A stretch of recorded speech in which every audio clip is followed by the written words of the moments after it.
तो भाई CM Punk के रिटर्न के लिए इतनी हाइप क्यों है, इतनी एक्साइटमेंट क्यों है, लोग क्यों इतने पागल हैं कि सीएम पंक रिटर्न करेंगे तो ऐसा डब्ल्यू में क्या ही हो जाएगा, क्या फ़र्क पड़ जाएगा डब्ल्यू में, ऐसी क्या चीज़ें होंगी डब्ल्यू में कि सीएम पंक के रिटर्न से ऐसा हो ही क्या सकता है। तो भाई मैं तुम्हें यही बात समझाने की कोशिश करता हूँ कि क्यों इतनी एक्साइटमेंट है लोगों के मन में सीएम पंक के लिए। तो भाई देखो, सीएम पंक कोई एरा गैरा वगैरह सुपरस्टार नहीं है, वो एक best in the world superstar है अपने टाइम का। यानी कि 2011 से 14 के बीच में जो लोग डब्ल्यू देखते थे वो तुम्हें बता सकते हैं कि सीएम पंक किस लेवल का सुपरस्टार है। आज के टाइम पे तुम लोग बोलते हो कि रोमन रेंज सबसे बड़ा सुपरस्टार है, सेथ रॉलिंस है, ब्रॉक लेसनर है, लेकिन अगर तुम उस टाइम पर देखते तो सीएम पंक से बड़ा कोई सुपरस्टार था ही नहीं उस टाइम पर। भाई सीएम पंक वो सुपरस्टार है जो एईडब्ल्यू में गया तो वहाँ की अटेंडेंस एकदम से अचानक से बढ़ गई और सब लोग देखने के लिए आए एईडब्ल्यू को, और उसके बाद जैसे निकल गया एईडब्ल्यू से तो उसकी अटेंडेंस 100 भी नहीं रह चुकी। यानी कि सीएम पंक भाई अटेंडेंस के मामले में लोगों के दिलों पर राज करता है। और सीएम पंक जब गूज बम्स आ जाते हैं भाई, जब मैं सीएम पंक के नारे सुनता हूँ, यूट्यूब पर देखता हूँ, मतलब भाई अलग ही लेवल की फीलिंग होती है। और भाई सीएम पंक के रिटर्न से क्या हो सकता है कि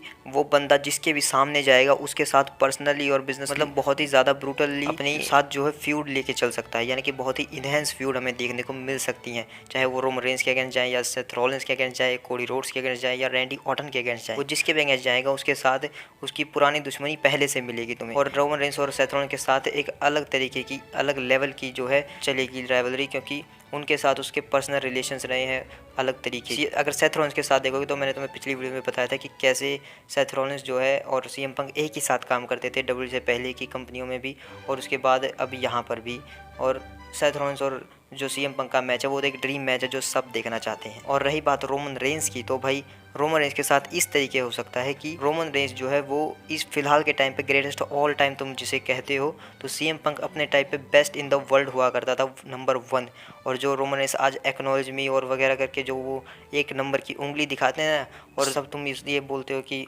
भाई ये जो एक्नॉलेज कर लिया है सीएम पंक ने रोमन रेंस को, जो पोस्टर्स आते हैं आजकल, तो नहीं भाई, ये सीएम पंक का खुद का जेस्चर है जो वो अपने टाइम पर यूज़ करते थे, क्योंकि वो भी बेस्ट इन द वर्ल्ड थे उस टाइम पर और वो भी अपने आप को नंबर 1 दिखाने के लिए एक उंगली ऊपर उठाते थे। इसी वजह से बेस्ट इन द वर्ल्ड और एक्नॉलेज मी दोनों एक सिमिलर तुम्हें लगती है। और रोमन रेंस के साथ जब फ्यूड होगी तो जब प्रोमो कट होगा तो सीएम पंक सीधे सीधे से बोल सकते हैं रोमन रेंस को कि तुम्हारे पीछे जो ये पॉल हेमन नाम का बंदा खड़ा है वो कभी मेरे पीछे होता था, उसके बाद वो ब्रॉक लेसनर के साइड चला गया मुझे धोखा देकर, और फिर ब्रॉक लेसनर को धोखा देकर तुम्हारे साथ आ गया, और इसकी क्या गारंटी है कि ये तुम्हें धोखा देकर सोलो के साथ चला जाएगा। और इसी के साथ जो डब्ल्यू में द शील्ड नाम की जो ये टैग टीम बनी थी भाई सेथ रॉलिंस, डीन एम्ब्रोज और रोमन रेंस की, तो भाई सीएम पंक ने ही लेके आए थे। यानी कि सीएम पंक के ये एक्चुअल में रक्षक हुआ करते थे, ये सीएम पंक की शील्ड हुआ करती थी। यानी कि ये सीएम पंक को प्रोटेक्ट करने के लिए आए थे ताकि वो अपनी चैंपियनशिप को हारे ना। जैसे कि आज ब्लड लाइन जो है वो रोमन रेंस को प्रोटेक्ट करती है कि रोमन रेंस अपनी चैंपियनशिप को ना हारे, और उस टाइम पर जो है द शील्ड प्रोटेक्ट किया करती थी सीएम पंक को। सीएम पंक ने ही शील्ड को बनवाया था ताकि वो खुद को प्रोटेक्ट कर सके, लेकिन बाद में शील्ड बोली कि हमें तुम्हारे साथ नहीं रहना, हम चले अपने रास्ते। तो उस वजह से शील्ड जो है सीएम पंक से अलग हो गई थी। और आज के टाइम पर अगर सीएम पंक आएंगे वापस तो वो सेथ रॉलिंस और रोमन रेंस के मुंह पे बोल सकते हैं कि आज तुम लोग यहाँ पर खड़े हो सिर्फ मेरी वजह से, क्योंकि मैं तुम्हें यहाँ लेकर आया था। और भाई अगर 2013-14 के टाइम पर डब्ल्यू के साथ सीएम पंक की बिगड़ती नहीं तो आज के टाइम पर सीएम पंक जो है वो रोमन रेंस से भी बड़े सुपरस्टार होते और रोमन रेंस उसके सामने कुछ नहीं होता। रोमन रेंस को जो पुश मिला है, जो रोमन रेंस इतने ग्रेटेस्ट ऑफ ऑल टाइम बने हैं, तो शायद रोमन रेंस इतने बड़े सुपरस्टार ना बन पाते, क्योंकि सारी स्पॉटलाइट जो है वो सीएम पंक के हाथ में ही रहती। और इसी वजह से सेथ रॉलिंस हमेशा कहते हैं कि तुम एक कैंसर हो सीएम पंक, हमारे लिए तुम यहाँ पर मत आना, क्योंकि सेथ रॉलिंस जानते हैं कि अगर रिटर्न करते हैं सीएम पंक तो सारी स्पॉटलाइट वापस से सीएम पंक के ऊपर चली जाएगी, और जो नया टैलेंट जब आगे आने वाला है तो उसके लिए मुश्किलें हो सकती हैं। लेकिन सीएम पंक के रिटर्न से मेरे लिए सबसे बड़ी बात, अच्छी बात ये होगी कि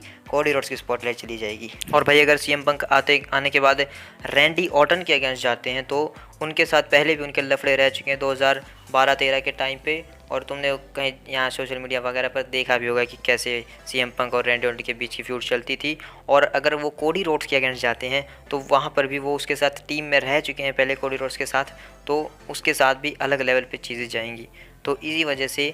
सीएम पंक का रिटर्न अगर होता है तो वो काफ़ी ज़्यादा इंटरेस्टिंग स्टोरी लाइन्स लेकर आ सकता है हमारे सामने। सेथ रॉलिंस के अगेंस्ट, रोमन रेंस के अगेंस्ट, रैंडी के अगेंस्ट, कोडी के अगेंस्ट, और बाकी अगर ब्रॉक लेसनर के अगेंस्ट भी जाना हो तो पहले इनकी बहुत बड़ी फ्यूड रह चुकी है, तो देखने में काफ़ी मज़ा आएगा। और रही बात नए टैलेंट की, एलए नाइट और बाकी सबके अगेंस्ट भी जाना होगा, तो काफ़ी बढ़िया मैचेस हमें देखने को मिल जाए। तो इसीलिए सीएम पंक का अगर रिटर्न होता है तो काफ़ी बड़ी चीज़ें होंगी डब्ल्यूडब्ल्यूई में, और शायद डब्ल्यूडब्ल्यूई के प्लान्स तक काफ़ी ज़्यादा चेंज हो सकते हैं। तो भाई सीएम पंक का रिटर्न काफ़ी बड़ा होगा डब्ल्यूडब्ल्यूई के लिए भी, और हम फैंस को काफ़ी मज़ा आएगा देखने। और भाई तुम इसी बात से अंदाज़ा लगा सकते हो कि सीएम पंक कितना बड़ा रिटर्न करने वाले हैं कि वो आते ही रॉयल रंबल को विन करके रेसलमेनिया को में अपनी चैंपियनशिप जीतने वाले हैं, वर्ल्ड हैवीवेट चैंपियनशिप को जीतने वाले हैं, और उसके बाद वो उस टाइटल को समर स्लैम तक ले जाने वाले हैं। तो तुम इसी बात से अंदाज़ा लगा लो कि सीएम पंक के लिए कितने बड़े बड़े प्लान्स हैं अगर वो रिटर्न करते हैं तो, और जो कि ऑब्वियसली रिटर्न होने ही वाला है। मुझे नहीं लगता कि ये रिटर्न नहीं होगा। अगर ये रिटर्न नहीं होता है तो फिर तो भाई क्या ही कहने, लेकिन छोड़ो। डब्ल्यूडब्ल्यूई में सीएम पंक का रिटर्न 100% श्योर होने वाला है मेरी तरफ से। तो मिलते हैं किसी और वीडियो में, बाय।